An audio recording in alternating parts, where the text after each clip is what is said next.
So, I wanted to take the opportunity today to talk about and introduce you to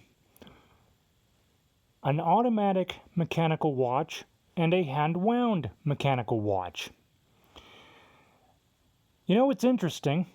These days we have smartwatches, we've had watches with, quartz crystals, radio controlled, but just 60 years ago, which if you think about it is not really that far back, we had watches like this that were completely hand-wound, fully mechanical, and in some ways they were, and with some they were automatic.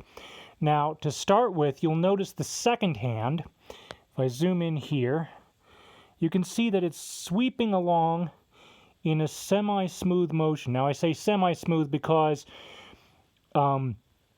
you can see the end of the tip there is kind of stuttering. I mean, that's pretty standard. Also, to the left here, you can see this little golden wheel that is quickly protruding back and forth. And you can see a little piece of metal called a pallet fork moving back and forth that is being turned and manipulated by an escape wheel. Now, the escape wheel is kind of hard to see because it's behind the minute hand there. But it's interesting to think that these little metal pieces are all that are used to keep time. Now, this particular watch is an Orient Bambino open heart. Now, why do we call it open heart? Because, again, we talk about the balance wheel here. The balance wheel at 9 o'clock is the heart of the watch. It goes back and forth, tick-tock, tick-tock. Well, that sound, it's kind of like a beating heart, you know? It's the main the main power source for the watch. Now, I'm going to remove the watch from the frame here for just a moment, and I'm going to bring it up to the microphone.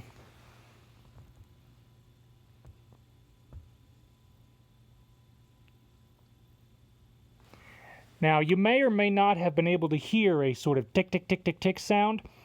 Well, that is the sound of the balance wheel moving back and forth. Now, these automatic watches come in various styles, movements, and with various features. There are certain watches with a date. There are certain watches like this one with an open heart. There are watches even that have what they call a minute repeater. And what that is there's a little lever that will be located about here at the 10 o'clock position. You move that down or up, depending on the design, and what it'll do is it will chime out the time. So, for instance, right now it is 10:40, or 10:39. So what'll happen is you pull that lever, and a series of little chimes would ring out and tell you that the time is basically 10:40. You have one chime for hours, two chimes for the quarter hour, and a third chime for the individual minutes. And the reason that was in place was because back in the 1800s when this was conceived, we had not yet gotten to the point of using electricity, and people wanted to know what time it was in the dark. Now, for those of you who can see, I'm going to zoom in here on the dial. You can probably see automatic below the Orient logo. Now, what does that even mean? Well, I am about to show you. First of all, I want you to get another look here at the balance wheel because I just think it's... Oh, you can actually see you can now see the escape wheel a little bit. If you see that little gray wheel there with the teeth sticking out, that's the escape wheel turning. And it's controlling the pallet fork, which is controlling the balance and making sure that it doesn't spin out of control and unwind the mainspring. So I'm going to take this off for a moment. Give me just a second. Oh, here on the bottom. So you have a little text here. It says Movement Japan F6T2. Now, I'm going to go ahead, like I said, and take this off. and show you something.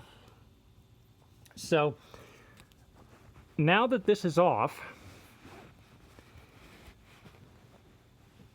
let me zoom out here for a second. There we go. So now I am going to show you something really cool. If you have a Quartz watch, you're probably used to the idea of the second hand stopping when you release it, right? Well, not all mechanical watches have this feature. This one does. You notice I pull, second hand stops, push, and it resumes. This is a feature called hacking. And again, it's not always available. Certain automatic watches don't have them. And it depends completely on the movement, which actually you can see right here. You can see, again, the little balance wheel turning. Now, this little half moon-shaped piece, that is called a rotor. You notice as I'm moving the watch around, the rotor rotates. Well, remember a moment ago we talked about this being an automatic watch. The really cool thing is this watch, when worn, will wind itself. If you wear it for up to 10 hours a day and you move your arm around, just natural motion, nothing aggressive, the watch will actually wind itself. Since I have it off, let's take a look here. So this is a leather strap. This has 10 holes. I usually wear it about the 8th out of 10. And then you have a typical rose gold Orient stamped buckle. This watch is available in a number of different styles, and as soon as I saw the rose gold, I was like, yep, that's mine. Now, the really great thing is it can also be wound by hand. So in the morning when I wake up, if I want to give this a little boost, I just give it a few turns, and you're off to the races. Now again, now that this is off, you'll probably be able to hear this better. If I put the watch close to the microphone, I'm going to let you hear the sound that it makes.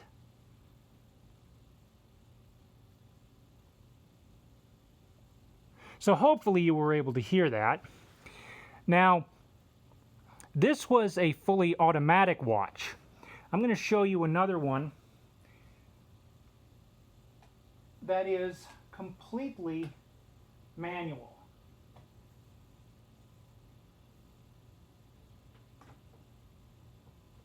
Provided, of course, I can find it. Oh, here it is.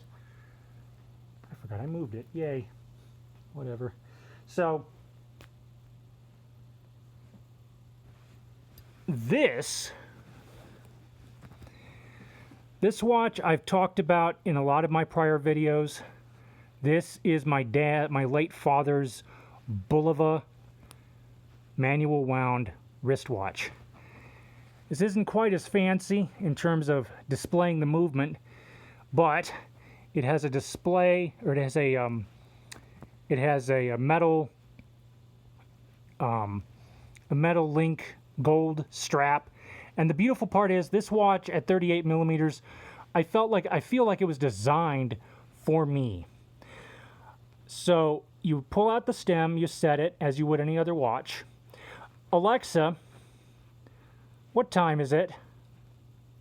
The time is 10:45 p.m. So we'll set it for 10:45. We'll make it about 10:45 and a half just to be on the safe side. Okay, so it's not running yet. In order to get it to run, we take our crown here on the 3 o'clock position, and we wind it up.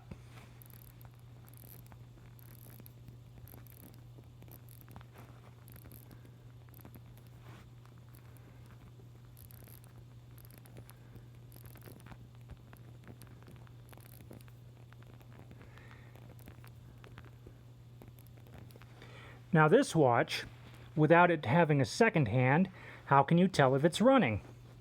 By simply listening to it. So if we put it up to the mic here, I'm going to wind it a little bit more.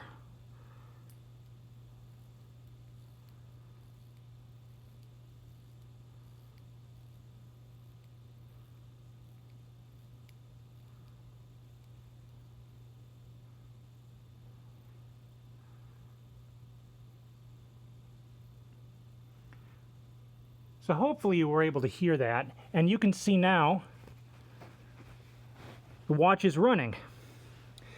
And this is, what's beautiful about this is 30 years old, and as you can see, it is still ticking.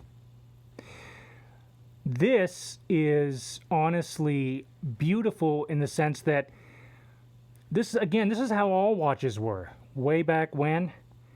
And these days, Quartz has obviously overtaken. If you want a watch, just any old watch, you go onto Amazon and you get a cheapo little, $5 throwaway watch, which I think is actually a good idea for traveling, especially if you're going to an unknown place. That way you won't be out a lot of money. But this watch is more than just a timepiece. This is a look back at history. This is a beautiful look at what things used to be like. So I just wanted to share that with you guys.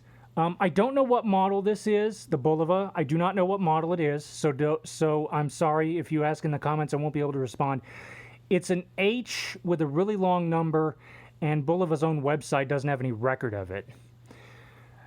So if anybody has any questions, feel free to ask. Thank you for watching. Comments are welcome, and have a nice day.